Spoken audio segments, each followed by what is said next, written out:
Assalamualaikum warahmatullahi wabarakatuh. Alhamdulillah, salatu wassalamu ala rasulillah. Sahabat Wahyu, kita berjumpa lagi di acara ini. Seperti biasa, kita ditemani oleh narasumber kita, yaitu Bung Rocky, selaku Direktur Pamong Institut, sekaligus editor buku Panduan Lurus Memahami Khilafah Islamiyah menurut Kitab Kuning.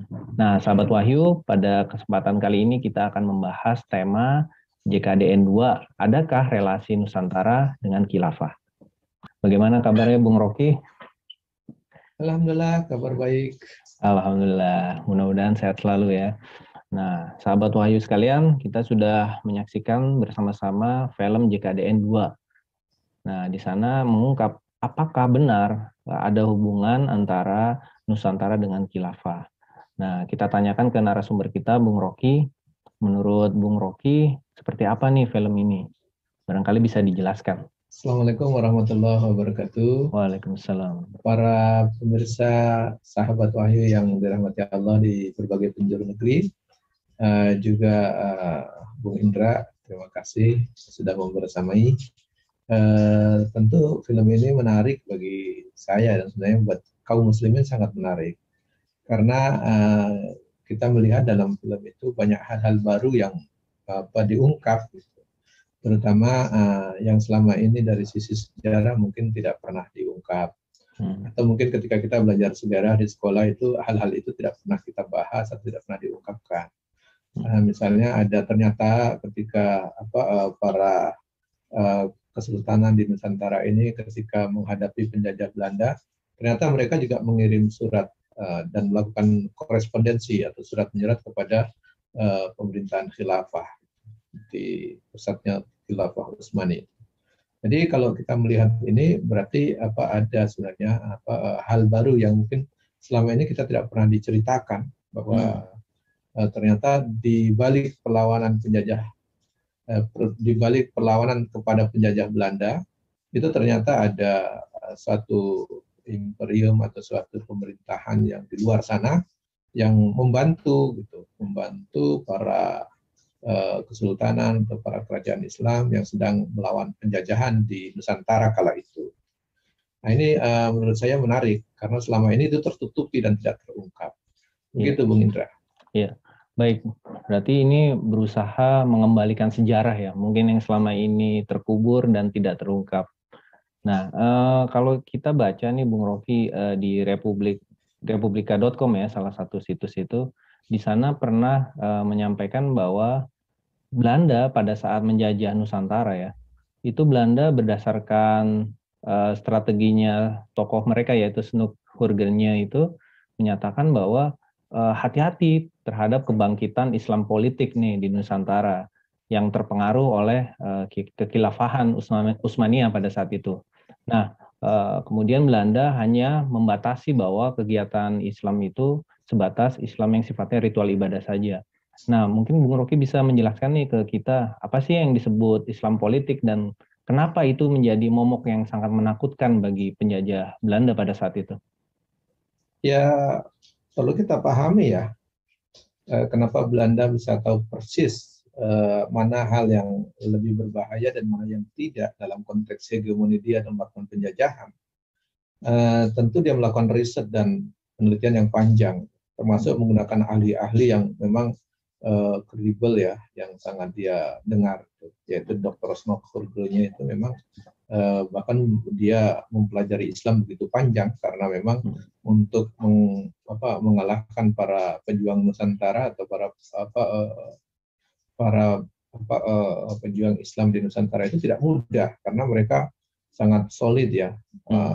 Melawan orang yang ingin mati syahid itu kan tidak terbayangkan oleh pasukan Belanda itu. Iya, sementara mereka takut mati ya. Padahal mereka takut mati, sementara para pejuang ini begitu antusias untuk menyambut kematian karena ingin mendapatkan mati syahid itu. Nah, Belanda itu menyadari betul ketika Belanda datang ke Nusantara itu, Nusantara bukan daerah kosong. Di Nusantara itu sudah ada pemerintahan yang memerintah di Nusantara kala itu, yaitu para sultan dan para raja-raja yang memeluk Islam. Mungkin ada sebagian yang belum sempurna memeluk Islam. Tetapi juga dalam di Nusantara itu bukan juga daerah kosong hukum. Sudah ada hukum yang berlaku dan diterapkan oleh para kesultanan itu. Jadi ada dua di situ yang membuat Belanda itu susah melakukan penjajahan. Yang pertama adalah karena daerahnya bukan daerah kosong, ada pemerintahan yang berkuasa. Yang kedua, pemerintahan yang berkuasa itu menerapkan hukum. Dan hukum itu yang membuat mereka kuat dan sulit untuk ditaklukkan. Karena sudah ada hukum yang hidup dan mengakar di suatu komunitas masyarakat. Jadi kalau kita lihat sejarahnya memang betul, ketika Belanda masuk itu sudah berlaku hukum syariah Islam. Ada sebagian hukum adat, tetapi hukum adat itu sudah distandarisasi dengan syariah Islam. Maka kita kenal ada istilah adat bersedia syarak, syarak bersedia kitabullah. Itu yang membuat Belanda sangat kesulitan. Sehingga dia harus memisahkan antara pemerintahan dan juga hukumnya. Gitu. Di pemerintahan dan hukum itu harus dipisah. Inilah awal sekularisme di negeri ini. Jadi kalau sudah pemerintah yang menerapkan hukum itu berarti politik. Jadi politik. Jadi ketika orang sudah menyinggung persoalan hukum dan pemerintahan itu berbicara politik. Karena bagaimana mengatur dan mengurus rakyat itu kan politik. Jadi disitulah Belanda itu sangat takut kalau sudah dengar istilah Islam politik. Karena mereka pasti membicarakan kami ini diatur dengan hukum apa, kan gitu.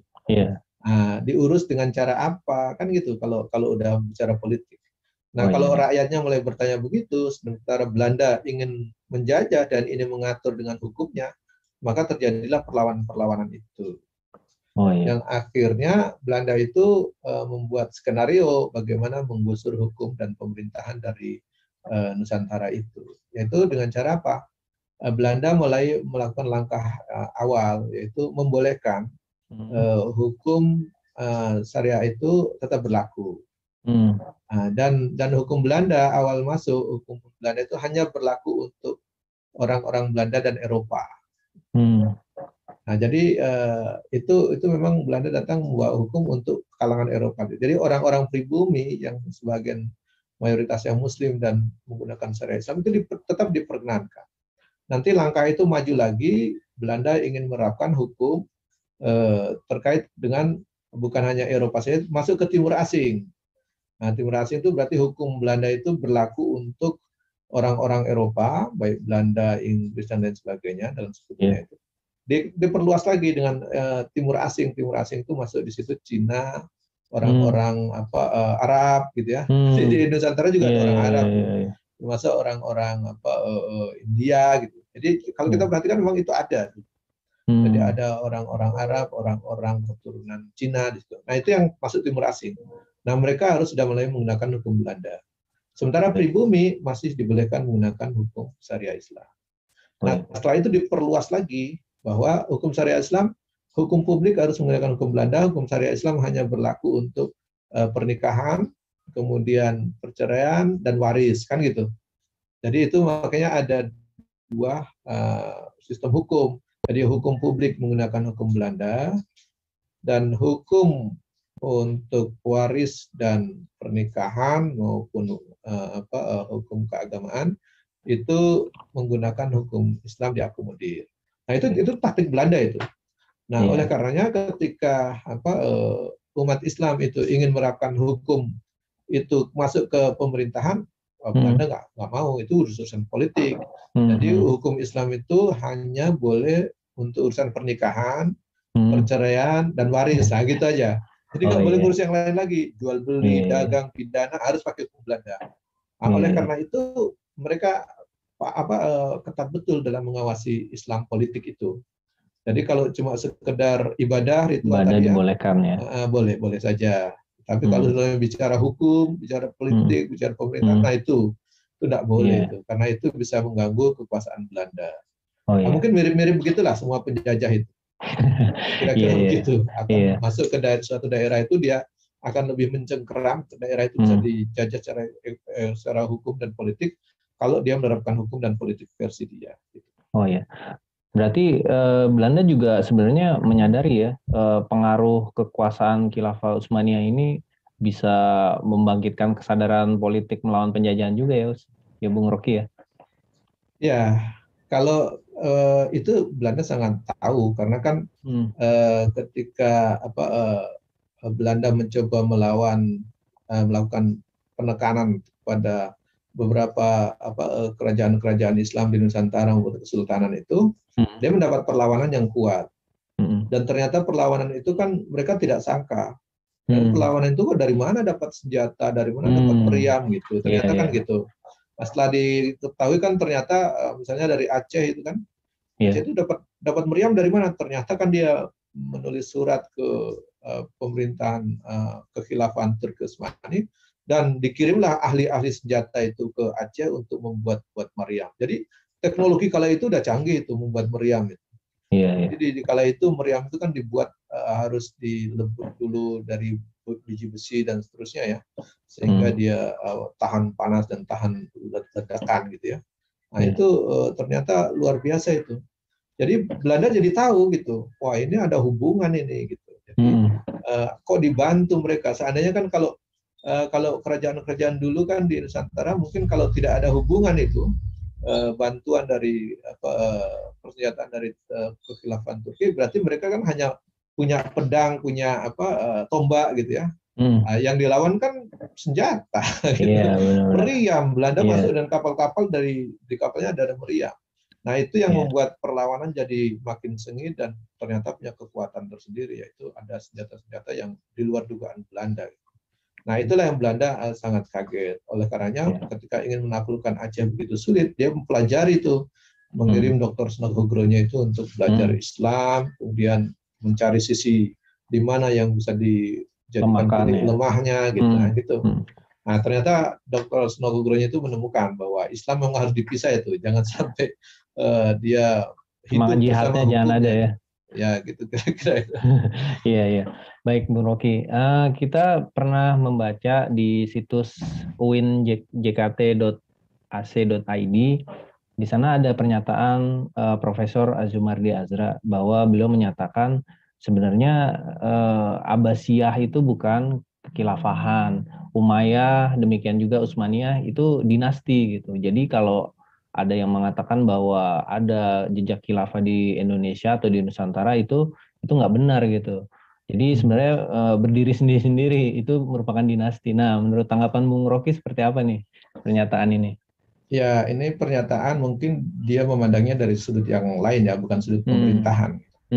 Kalau dalam sudut pemerintahan itu bisa kita ukur. Jadi suatu sistem pemerintahan itu berlaku, yang membedakan itu hukum apa yang diterapkan. Perkara politik dinasti itu semua sistem pemerintahan itu biasanya menggunakan, ada yang menggunakan itu. Walaupun dalam sistem Islam itu sebenarnya tidak menggunakan sistem politik dinasti. Tapi dalam pemerintahan itu biasanya ada yang mendekati itu. Sebagai contoh misalnya dengan adanya politik dinasti itu di Abbasiyah, itu juga tidak menggugurkan langsung mengeluarkan dia dari sistem khilafah. Sama halnya begini, dalam politik demokrasi sekarang, sistem pemerintahan demokrasi sekarang, itu kan banyak juga yang menerapkan politik dinasti. Misalnya saya contoh ya di Banten itu kan, dari gubernur, kemudian beberapa wali kota, itu kan keluarga semua. Keluarga, ya. Tapi itu tidak langsung merubah bahwa sistem demokrasinya diganti dengan sistem dinasti. Gitu. Iya, namanya tetap demokrasi ya. Tetap dengan sistem demokrasi. Jadi adanya politik dinasti itu tidak langsung serta-merta merubah suatu sistem pemerintahan dari sistem khilafah jadi dinasti. Tidak. Dinasti itu politik dalam konteks suksesi kepemimpinannya. Gitu. Jadi tetap juga dan yang terbaru ini kan sebenarnya kita bisa melihat juga terjadi politik dinasti kan gitu. Ada presiden, anaknya juga jadi wali kota kan. Iya. Bahkan mantunya juga jadi wali kota kan gitu. Iya. Jadi itu politik dinasti. Apakah langsung menggugurkan namanya ini nggak demokrasi gitu. Langsung kita mengatakan ini dinastinya Jokowi kan enggak juga. Jadi kita mengatakan bahwa memang ini ada politik dinasti, tetapi itu tidak merubah sistem pemerintahan. Jadi sistem pemerintahannya tetap sistem demokrasi.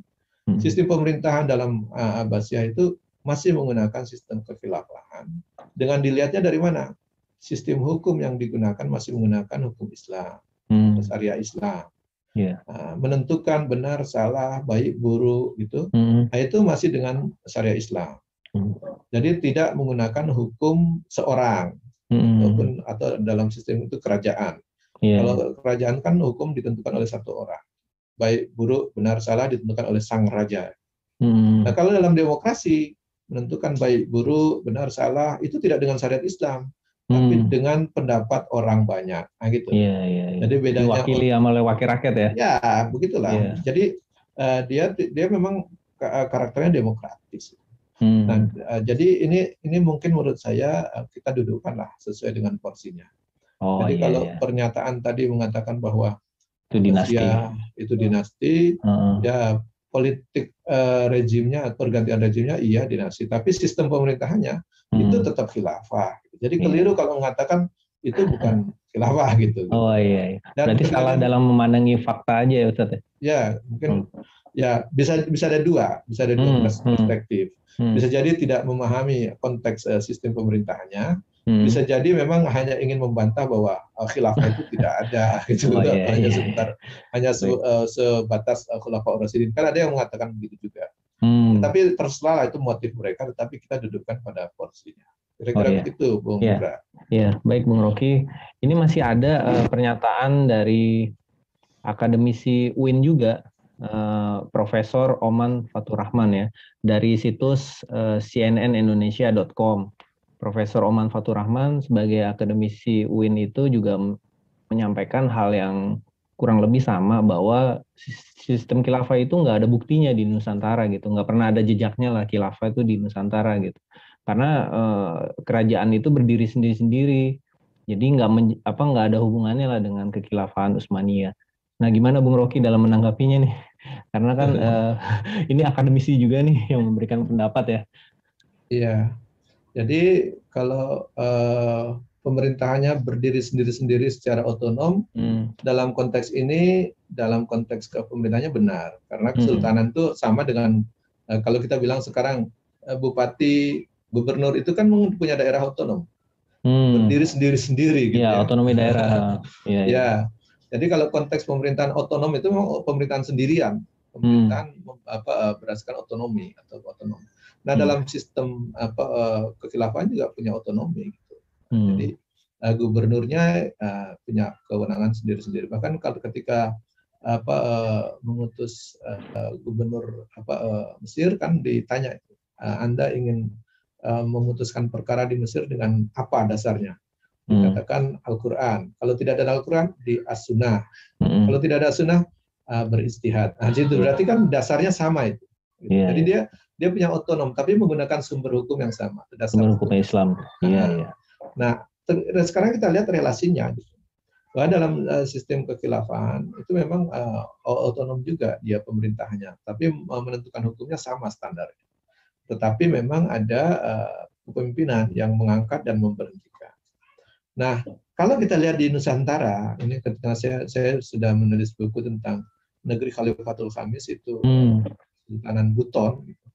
Nah, ini sebenarnya kalau dibilang tidak ada jejak di Nusantara itu mungkin belum menemukan atau belum membedah lebih jauh. Nah, kalau saya sudah menemukan jejak-jejak itu nampak nyata sekali.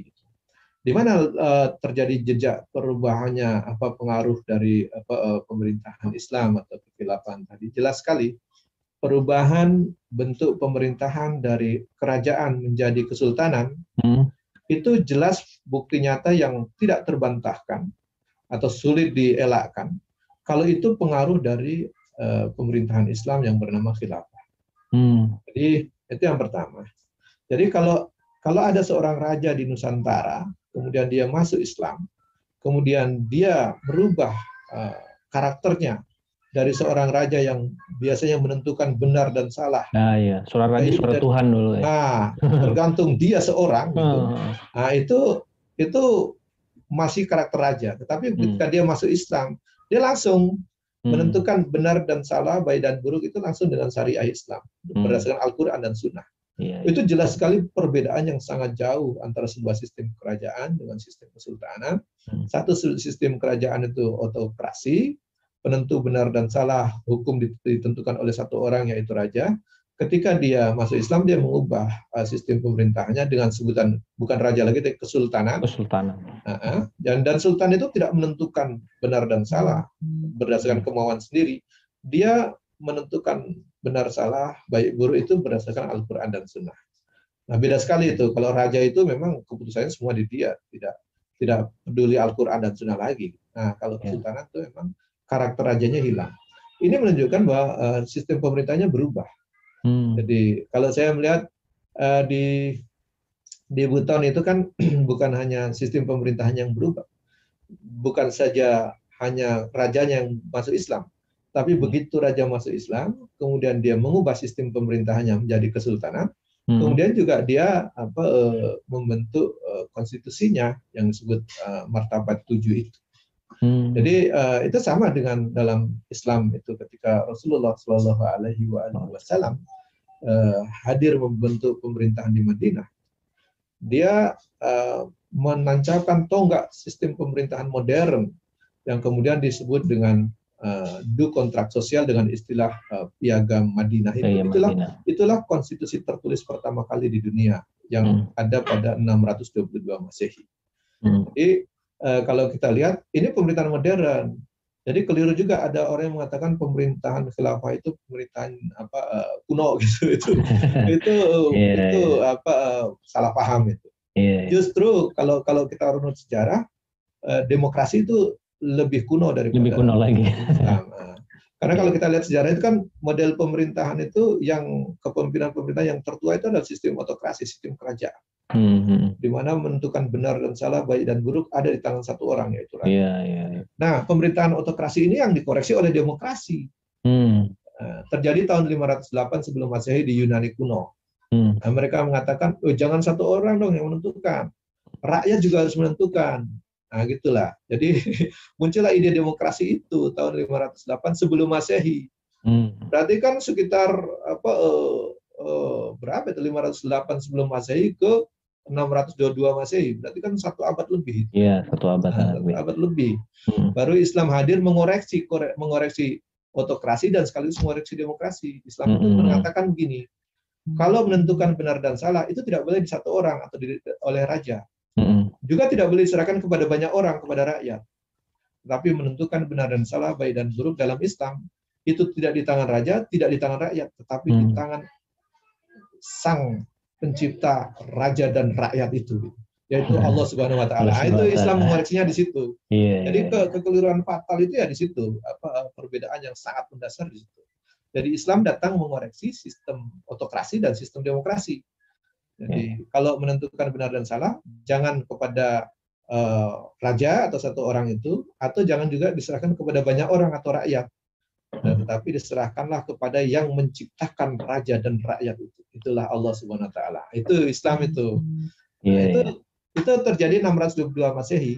Terjadinya konstitusi tertulis pertama di dunia, yaitu Piagam Madinah. Sementara Inggris baru punya konstitusi tertulis itu tahun 1215. Artinya 600 tahun setelah Piagam Madinah. Jadi Inggris baru punya Magna Carta. Nah, kalau Islam punya Madinah Carta di tahun 622, Inggris baru punya Magna Carta 1215. Amerika lebih jauh lagi. Amerika itu baru punya 1789 ya, baru punya konstitusi. Jadi yang paling tua ya sebenarnya pemerintahan modern itu ya sistem khilafah yang diwariskan Rasul kepada para sahabat. Nah, begitu. Jadi kalau dibilang tidak ada relasi atau berdiri sendiri atau itu mungkin belum menemukan relasinya. Jadi mungkin kalau digali lagi akan ketemu. Baik Bung Rocky, tadi pemirsa sahabat Wahyu kita sudah mendengar penjelasan panjang lebar ya terkait tanggapan Bung Rocky dari opini-opini yang disampaikan para tokoh masyarakat terkait jejak khilafah di Nusantara. Baik, sahabat Wahyu, kita masuk ke segmen Apa Kata Mereka. Nah, kita bisa melihat salah satu dari situs ya, remolbanten.com. Jadi di sini disampaikan ada Dekan FISIP Universitas Islam Negeri Jakarta, lagi-lagi UIN, Profesor Dr. Ali Muhanif. Nah, beliau menyatakan sebenarnya istilah khilafah itu dimaknai aja kepemimpinan yang sifatnya universal. Kalau dalam konteks kenegaraan modern saat ini, yang namanya khilafah itu bisa aja berbentuk republik, bisa kerajaan, presidentil, atau parlementer. Bahkan kata beliau, kan nggak salah kalau misalnya saya menggunakan istilah khilafah Pancasila. Nah, seperti itu. Nah, gimana Bung Rocky nih, menurut Bung Rocky itu? Pernyataan beliau. Ya, saya pikir sah-sah saja ya. Di dunia ini orang punya pendapat ya. Apalagi kalau dikategorikan negara demokrasi ya. Bolehlah mengungkapkan pendapat masing-masing. Yang tidak jelas itu, yang aneh itu justru kalau kita mengatakan pendapat terkait dengan khilafah lalu disalahkan. Itu menurut saya keliru. Jadi kalau menurut saya ya itu hanya orang masing-masing memberikan pendapat. Tetapi mungkin perlu kita juga memberikan catatan-catatan bahwa tentu tidak sama lah sistem pemerintahan itu. Karena kalau dia seorang khalifah, tentu tidak punya karakter sebagai seorang presiden. Dan kalau seorang presiden juga tidak punya karakter atau ciri-ciri sebagai seorang raja, kan beda itu. Jadi kalau sistem pemerintahannya juga begitu. Kalau sistem pemerintahannya kerajaan, tentu ciri-cirinya tidak sama dengan sistem pemerintahan republik atau bentuk republik. Atau kalau sistem khilafah, tentu tidak sama juga dengan ciri-ciri sistem kerajaan maupun sistem republik. Tentu tidak sama. Tapi kalau kita ingin mengatakan bahwa sistem pemerintahan khilafah itu sama dengan republik, tinggal dipasangkan, ya tentu mungkin namanya bisa saja sama, tetapi kan ciri-cirinya belum tentu sama, kriterianya belum tentu masuk, ataupun kategori syarat-syaratnya tidak terpenuhi. Dan apakah bisa misalnya seorang presiden gitu disebut khalifah? Kan nggak mungkin itu. Tapi ada yang menganggap begitu. Ada yang mengatakan mirip Khalifah Umar gitu ya. Khalifah Umar gitu. Ya kalau mengatakan mirip ya boleh-boleh saja kan. Berarti kan mirip itu berarti tidak sama. Tidak sama. Ya. Misalnya kalau orang mengatakan itu anak itu mirip bapaknya, berarti anak itu memang tidak sama bapaknya, tidak sama dengan bapak, hanya mirip. Nah, di mana letak kemiripannya bisa di beberapa sisi, tapi yang lainnya tentu tidak sama. Tapi yang ingin saya tegaskan tentu berbedanya sangat diametral. Yang pertama, dalam sistem republik, gitu ya, tentu dia tidak akan mau disebut raja, tidak akan mau. Nah, jadi ini menurut saya istilah penamaan itu membawa konsekuensi. Makanya kenapa kita diberi nama masing-masing, karena ada konsekuensinya. Ada konsekuensi dan ada maknanya. Jadi kita juga tidak bisa serta-merta menyebut seenaknya saja, oh ini Indonesia ini kan kekhilafahan Indonesia. Gitu. Nah, kalau dicek, benar nggak dia memenuhi syarat-syarat sebagai khalifah? Kan gitu jadinya. Nah, gitu. Jadinya kita bisa ngecek apakah memenuhi syarat sebagai khalifah. Sama juga nanti kalau orang mengklaim bahwa Indonesia ini kan kerajaan gitu. Kerajaan Indonesia. Nah, kita cek dulu ini memenuhi standar kerajaan atau tidak kan gitu. Jadi memang kita butuh kejelasan definisi dan nama itu mengandung konsekuensi dan mengandung arti. Maka tidak sembarang. Sama dengan begini. Ketika Rasulullah Shallallahu Alaihi Wasallam wafat gitu ya, kemudian sistem kepemimpinan kenegaraan Madinah itu dilanjutkan oleh para sahabatnya, itu kan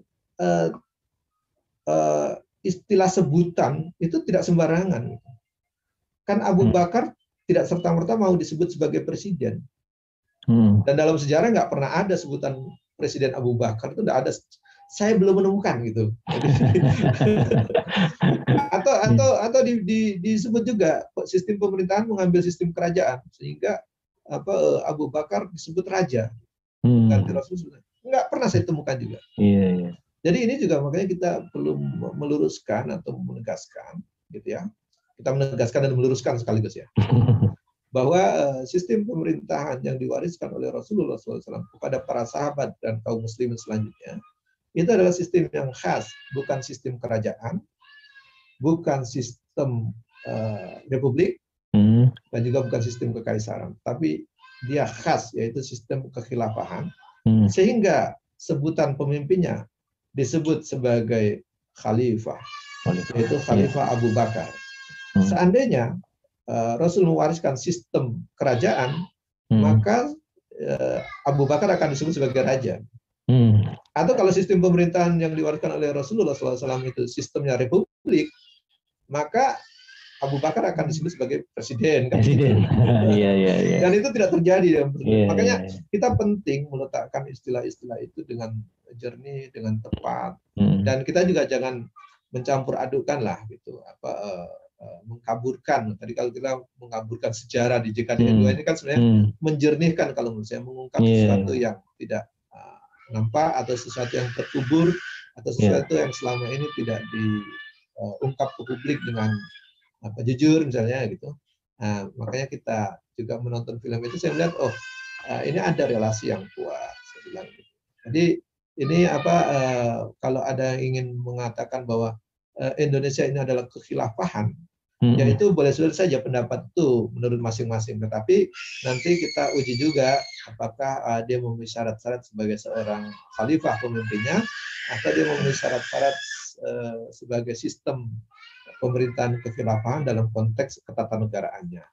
Nah, disitulah letak mungkinnya perlunya kita berdiskusi di situ menurut saya. Nah, termasuk saya juga menerbitkan buku Panduan Lurus Memahami Khilafah menurut Kitab Kuning itu. Salah satu motivasi saya adalah ingin menjelaskan kepada publik mana sih perbedaan-perbedaannya itu, dan juga menjelaskan kepada publik jangan sampai kita belum tahu persis terus kemudian menolaknya atau membencinya gitu. Karena tidak paham itu. Benar. Jadi memang kita butuh memberikan penjelasan yang jujur. Jadi jangan sampai orang yang belum paham kita sodori dengan perspektif yang tidak tepat sehingga bingung dia malahan. Nah, itu motivasinya. Saya pikir ini penting ya kita sampaikan kepada publik. Baik, Bung Rocky, terima kasih atas penjelasannya. Sahabat Wahyu, kita masuk di sesi akhir acara nih. Pertanyaan terakhir nih, Bung Rocky. Dalam pandangan Islam nih, apakah sistem pemerintahannya itu memang harus khilafah? Apakah hukumnya itu memang wajib? Dan bagaimana caranya di konteks modern saat ini? Apakah mungkin itu bisa terwujud kembali? Nah, barangkali Bung Rocky bisa menyampaikan ini dalam pandangan Islam. Iya, dalam perspektif Islam memang kepemimpinan itu memang tunggal ya. Kepemimpinannya tunggal. Jadi banyak hadis yang menjelaskan kepada kita bahwa umat Islam itu harus memiliki kepemimpinan yang tunggal, tidak boleh bercerai-berai. Bahkan hadisnya tegas ya. Apabila diangkat khalifah, kemudian ada lagi diangkat khalifah yang kedua, maka ambil ditepati bayat yang pertama, yaitu khalifah yang pertama, dan bahkan kalau perlu yang kedua harus dibunuh misalnya gitu ya. Jadi memang begitu tegasnya risikonya itu, sehingga kepemimpinan itu hanya satu tunggal. Dan sistem kekhilafahan itu memang ciri khasnya adalah menerapkan hukum Islam gitu. Menerapkan hukum Islam. Jadi kalau kita lihat negara-negara yang sekarang selama ini ada, itu belum bisa kita kategorikan sebagai khalifah. Bahkan kan menurut saya ada Arab Saudi sendiri tidak mengatakan dia sebagai khalifah karena dia tidak menerapkan hukum Islam secara sempurna, gitu, termasuk dalam sebagai konteks kepemimpinannya. Kan kalau Rasul dulu mewariskan sistem kepemimpinannya sebagai sebuah kerajaan, mungkin Abu Bakar sudah sebagai raja kan? Gitu. Nah, sahabat Abu Bakar kan ternyata tidak. Jadi menurut saya itu penting kita jelaskan kepada masyarakat, kepada publik, bahwa Islam mengatur sistem pemerintahan, mengatur sistem kenegaraan, mengatur sistem politik, mengatur sistem ekonomi, dan semua sendi kehidupan diatur oleh Islam. Bahkan dari bangun tidur sampai tidur lagi itu diatur oleh Islam. Ada aturannya semua. Bahkan sekedar masuk kamar mandi diatur oleh Islam. Kaki mana duluan yang dilangkahkan, keluar mana duluan yang dilangkahkan. Itu diatur oleh Islam. Bagaimana makan pun tangan mana yang digunakan, diatur oleh Islam. Bagaimana minum. Jadi Islam mengatur dari A sampai Z, termasuk dalam politik pemerintahan. Jadi kalau ada yang mengatakan bahwa Islam tidak mengatur pemerintahan, hanya mungkin dia belum membaca atau belum sampai informasi itu kepadanya. Bahwa Islam itu mengatur secara keseluruhan, secara kafah dalam konteks kehidupan. Termasuk Islam itu memberikan solusi. Berikan solusi secara sempurna, semua dalam aspek kehidupan. Baik solusi masalah pendidikan, solusi masalah ekonomi, solusi masalah pemerintahan, kepemimpinan, solusi masalah politik, solusi masalah kesehatan. Semua Islam memberikan solusi. Maka tadi saya bilang, kalau mau mencari sumber solusi kembali kepada Islam akan menemukan. Tapi kalau dari awal sudah menolaknya dan tidak mau mempelajarinya, maka akan sulit menemukan. Jadi ini menurut saya sistem pemerintahan juga demikian. Sejarah Islam itu tidak bisa kita pahami hanya sekedar catatan saja, tapi kita bisa lihat spirit apa yang digunakan. Jadi kalau di Nusantara ini, tadi saya bilang Belanda datang masuk ke Nusantara itu, dalam Nusantara ini bukan daerah kosong, tapi sudah ada pemerintahan dan hukum yang diterapkan. Pemerintahannya bernama Kesultanan dan para raja-raja Islam. Hukum yang diterapkan adalah hukum syariat Islam. Dan kalaupun ada masih hukum adat yang sudah didasarkan atau distandarisasi dengan syariat Islam, sehingga kita mengenal ada istilah adat bersedi syarat bersedikan kita pula. Jadi ini apa saya pikir perlu kita dudukkan soalan ini bahwa Islam punya solusi pemerintahan. Termasuk di Nusantara, Islam tentu masuk ke Nusantara meninggalkan jejak yang sangat baik dibandingkan jejak-jejak yang lain gitu. Kalau kita melihat jejaknya Belanda itu kan jejak penjajahan itu di Nusantara. Kita melihat jejaknya Inggris ya penjajahan di Nusantara. Kita lihat jejaknya Portugis di Nusantara penjajahan juga mengambil rempah-rempah. Iya. Kita melihat jejaknya Amerika di Nusantara apa coba? Pengerukan minyak hasil tambang kan itu yang terjadi. Kita melihatnya jejaknya Amerika, Cina yang dagang di sini. Jadi kalau kita lihat jejak-jejak di Nusantara ini memang banyak. Tetapi jejak apakah yang baik bagi penduduk Nusantara ini? Tentu kita bisa melihat bahwa jejak penjajahan itu ditinggalkan oleh negara-negara Eropa dan sekutunya termasuk Amerika. Dan mereka bukan saja menjajah, tetapi menjarah kekayaan alam kita, bahkan mungkin juga menyiksa penduduk-penduduk kita. Gitu. Itulah jejak penjajahan dari negeri-negeri Eropa yang berideologikan kapitalisme. Sementara jejak komunisme di Nusantara ini, kita bisa melihat juga jejaknya adalah banyak sekali yang terkait dengan catatan kelam. Misalnya kalau kita lihat, kita baru saja melewati bulan September.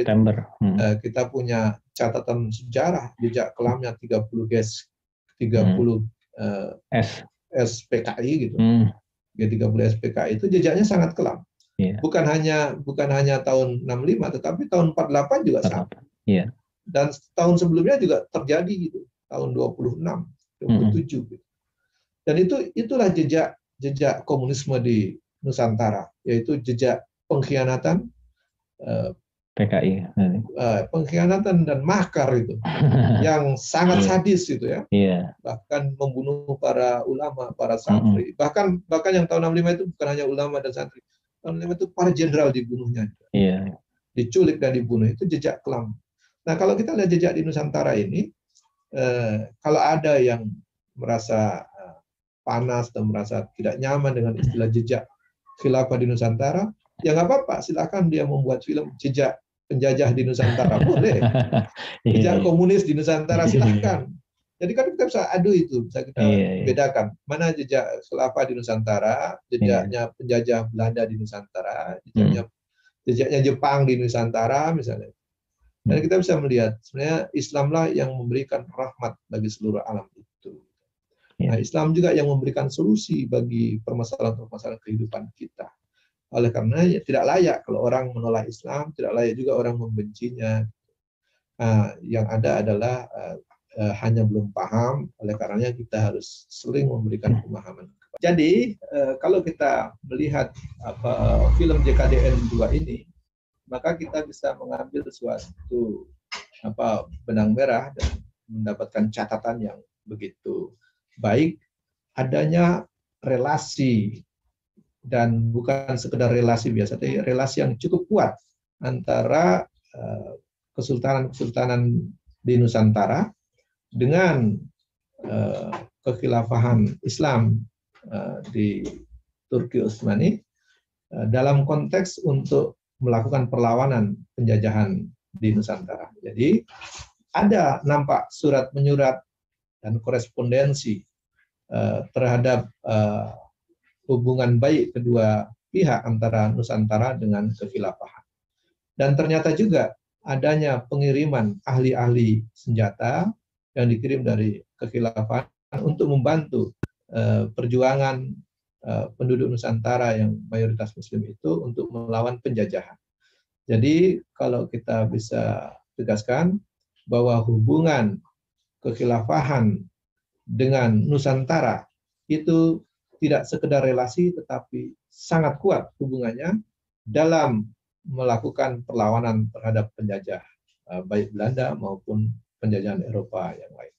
Demikian, Assalamualaikum warahmatullahi wabarakatuh. Baik, terima kasih Bung Rocky. Alhamdulillah kita sudah di sesi akhir acara.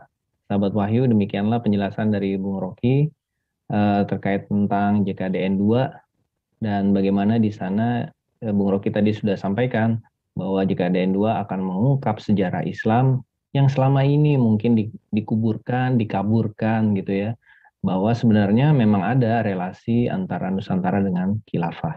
Baik, terima kasih Bung Rocky sekali lagi waktunya, dan sahabat Wahyu, terima kasih sudah tetap bersama kita. Kita cukupkan acara ini, kita baca hamdalah dan kafaratul majelis. Alhamdulillah rabbil alamin. Subhanakallahumma bihamdik asyhadu an la ilaha illa anta astaghfiruka wa atubu ilaik. Assalamualaikum warahmatullahi wabarakatuh.